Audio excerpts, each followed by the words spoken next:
Amazing to be here again. This is my wonderful friend Arti Kakad and me, Shaima Jindi. I am a love and relationship coach, and I really love doing these videos to share with you things that I'm still continuously learning as I go through life. And Arti? And I am a hypnotherapist, and I help people change their inner conversations. I did that to reduce stress and anxiety in their lives. Awesome. So what we wanted to talk to you about today is a hugely important topic. In fact, I would say certainly in the topic of love and relationships, and maybe all topics in life, it's really, really central. And that is the topic of self-love. Indeed. So Shaima sent me a quote a couple of weeks ago, and it said, it was something like, of all the things that you love, if you were listing all the things that you love, how long would it take for you to name yourself? And it just, the quote just blew my mind, because at the time I was sort of experiencing a sort of week or two of low self-confidence, low self-esteem, and I was trying to use all these affirmations to get back on track. And then she sent me that, and I was like, yeah, that's really true, actually. I'd say I love my husband, I love my parents, I love my friends, I love my family, and somewhere, along the bottom of that list, I might remember to name myself. I don't know if I ever would. I don't think I would have. Before reading that quote, I don't think I would. Yeah. And part of it is that you don't go around saying, oh, I love myself so much. No. And, it just sounds a bit weird. But part of it is that, for me anyway, I feel quite guilty putting myself first, actually. So actually, for me, to say that I'm going to put myself first or my own needs first has taken a bit of work, and I'm still working on that and sort of grappling with the boundaries around looking after myself and being a help to others. Yeah. And I mean, I had a sort of epiphany recently because I'm quite self-critical, so I think that quote meant a lot to me because I love loving other people. You say, I love pouring love into the other people in my life.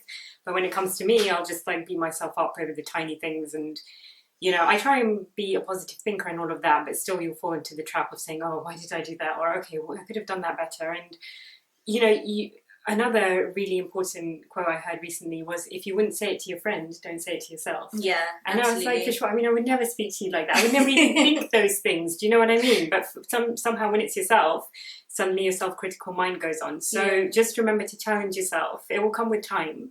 When you find yourself being really self-critical, remember, switch it to a place of love if you can. Yeah, and a really good NLP technique that my mentor taught me, I'm sure she won't mind me sharing on video, is that if you hear yourself talking in a way where you wouldn't talk to others, first really understand for yourself why it's so negative. Imagine talking like that to someone else and the impact it would have on them.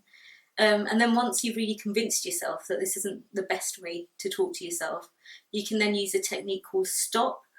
And you literally stop that thought in your head. You say, no, I'm not having any of it. And you can turn it into a funny sound like Mickey Mouse. You can just play your favourite music until that stopped, going around and around in your head. You can make the voice louder and really ridiculous. You can make the voice the opposite of what you're actually saying to yourself, whatever works for you, but something that just changes it up in that moment. And the brain, you kind of need to train the brain. So a bit like a child who's learning something new, or a puppy you're trying to train. You might need to do this a few times and remember. And then eventually your brain will go, oh, I'm going down that thought process. And every time I do that, she plays this kind of music, and it will kind of start doing it automatically. So like anything new you learn as a child or an adult, so, at some point it will become automatic to stop all those negative thought patterns that you have about yourself. I think we have hundreds and thousands of thoughts a day, and most of them are the same as they are yesterday. So give this a go and try and change that up. And then eventually, when you're thinking about yourself and talking to yourself positively, you'll go around feeling a lot happier. Yeah. And I mean, keep it to yourself. Like Arti said, if there's guilt around that, just make it your own personal thing. You can say self-love affirmations to yourself in the mirror every day. Louise Hay has the book, is it 28 Days to Heal Your... 21 Days to Heal Your Life? Yeah. And she teaches you how to look in the mirror and really, you know, commit to loving yourself and use the mirror as a tool to reflect self-love.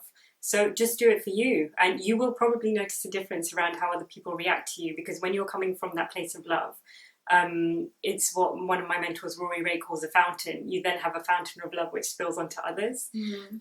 So really nourish that and see the difference. Yeah, you sort of start giving off a different vibe, don't sure, you? Sort of. Sure. I know someone who used the affirmation "I am beautiful" to herself every day, like and she noticed that actually people were coming up to her in the supermarket and kind of go, "Oh, you're really beautiful. You look really beautiful today." And her husband was paying her more compliments, wow, and that kind of thing. And that was just from the language she was telling herself. Often people will talk to you how you talk to yourself. So if you change how you talk to yourself, you might find that the people around you change how they talk to you as well, or you'll meet new people. Yeah. One more thing you could try. Okay, I'm not going to be able to pronounce this. Is it Ho'oponopono? Oh yeah, the Ho'oponopono. Okay, I think we will put a link in the comments. But I think it was coined by Joe Vitale, and it's like a Hawaiian meditation, and it involves saying to yourself 4 phrases. I'm not sure if there's a particular order, but the 4 phrases essentially are: thank you, I love you, I'm sorry, forgive me. So if you say that to yourself and really feel yourself absorb that energy, it honestly, what he talks about is how the outer is a reflection of your inner, and you'll see your inner will transform. Your inner will become a lot more loving, a lot more self-forgiving, and you'll see your outer world start to transform as a result of that. And another thing that I really recommend you try is rose tea and rose petals. And before yesterday, that would have sounded completely ridiculous to me, but I bought some rose tea recently. I just really like yogi teas. I really like herbal teas. And I bought the rose one. And I was just sat there yesterday, sort of sniffing my cup. My husband thought I'd gone mad or was high on something. But I just felt so much love bubbling up inside me for myself and everyone else. And I would have called myself crazy if I hadn't experienced it, if I had heard someone say that. But hey, if lavender can calm you down and turmeric can boost your immune system and, you know, caffeine can make your heart beat faster, then why can't rose make you feel more loving? So sure. I highly recommend that. Sure. I mean, they say the crystal rose quartz is great for loving vibes. So, are you wearing rose quartz? Did I see? I don't think this is rose quartz. I can't remember what it is. Okay. But it's okay, so in any way, let's pretend that's rose quartz.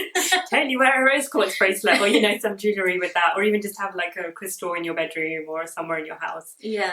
To boost the vibes. Yeah. If you sort of hold a piece of rose quartz, and I do have one in my handbag, which I take out every now and again. Again, I would have called myself crazy, and sometimes I still do, but it does have an impact. So yeah, when I'm in a sort of very rational thinking mood, I kind of think I've gone a bit nuts, but it does have an impact. Yeah. So we're not saying you need to try all of these things at once and, you know, completely bombard yourself, but you'll find some of them resonate more with you than others. So like the Louise Hay practice, I dip in and out of it. Sometimes I'll just be near a mirror and I'll just feel really called to do it. Some days I just won't do it at all. So experiment with them, you know, try them out. Try the crystals, try the affirmations, like you say. Yeah, and question what you're saying to yourself. So a lot of sort of berating I did on myself was when I had what I called an unproductive day. And then I sort of questioned that, like, actually, why am I defining this as an unproductive day? Does resting mean unproductive to me? Do I need to be doing and achieving and ticking something off my to-do list all the time? So I stopped berating myself for that, and I allowed myself to have time to be, which most people I think do without guilt. But question what you're saying to yourself and why, where it's come from, why you think that you know that requires you to be telling yourself off.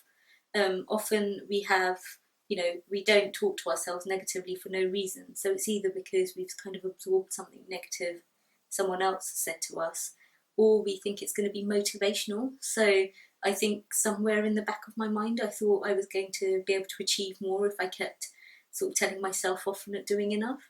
But actually what happened was I got into an even lower energy because I just felt like down and, you know, annoyed and anxious, and therefore got less done because I wasn't feeling particularly productive. Whereas now, I will allow myself to rest, I will give myself affirmations, and I'll have more energy when I do want to work, to do the work properly. Yeah.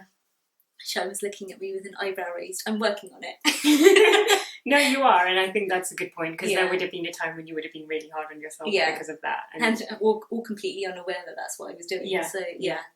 And that's what I actually, if you watched last month's video, that's actually what I chose to work on for our 30-day From Fear to Love challenge. Yeah. How did that go for you? It was really awesome. So I poured love into a relationship with somebody, and all I wanted to do really was really pour healing into that relationship. I wasn't even looking for a specific outcome. I just really wanted them to feel the love, and the relationship to feel the love, and the situation to feel the love. So I changed it up a little bit, like how I did it. Sometimes I would just focus on their amazing aspects and just repeat that. Oh, you're so amazing. You're an amazing parent. You're amazing this. You're amazing that. Sometimes I would just literally say, I love you, I love you, I love you to them in my head over and over again. Sometimes I would use the Ho'oponopono thing, and I would just say, thank you, I love you, I'm sorry, forgive me. So I would say it felt, at the beginning there was resistance, like I said to you. But as I went on and I played with a few different techniques, the resistance just melted and it became really amazing by the end of it. And did you notice the relationship change? We don't actually speak, so this is the interesting thing. I've never actually met this person, but they're a person sort of in the periphery of my life, and I may be meeting them in the future. So I just wanted to use this, because when I meet them, I want there to be that loving vibe. I want there to be love felt between us. So I'm doing this like as a preparation. Yeah. So you'll meet them with a positive vibe. I hope so. Sort of, yeah. Okay, so keep us posted on how that goes. I will. How was it for you? How was it for me? So at first I was trying to use it to get more done, which wasn't really working. And then I realised that I was going at it the wrong way. And actually I just needed to use it to sort of forgive myself isn't really the right phrase here. Yeah. But be okay with sort of almost being human. Sure. Be okay with the pace that I go at. And I would say that compared to people... compared to like my parents, or my mom anyway, compared to my husband, I do go at a slower pace, and I just have to accept that. And my slower pace is great for when I want to work with kids, when I want to work with adults, and I don't feel like I need to pressurise them to sort of, realise something that I already know that will help them. And it's great when I'm with the elderly and I can take them shopping or something and not feel impatient. So actually my slow pace has some advantages. It's got some disadvantages, but you can't be everything. So I sort of poured love into that and accepted that for myself. Awesome. And how does it feel? A lot better. I think, I'm less kind of down on myself if I haven't got my to-do list done, and I think my to-do list is probably a bit more realistic as well.